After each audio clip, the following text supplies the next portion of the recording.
All right, day 2 of hatch 2. This is the second hatch that I worked on. The other one was completely destroyed. This one, the wood isn't destroyed yet, but it's definitely wet.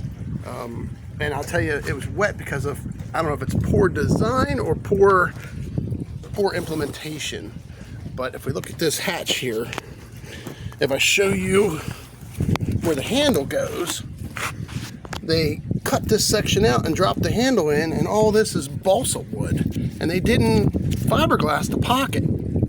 So as soon as the screw came loose, the water just sat in here like a bowl and just seeped into this and made this area wet. And then that ran down to this hinge area, which also isn't fiberglassed. That is also just basic balsa wood. We're strictly relying on caulk to keep that away. And so I'm going to try to dry this and fiberglass it. And I bought this $10 moisture meter. It'll tell me how much moisture is in it, which right now that's showing 14. I think up here is showing a little bit more. Yeah, that's showing wet.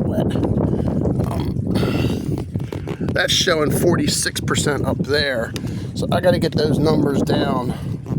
Probably 10% right there is pretty good. I'm going to try and dry it out with some alcohol.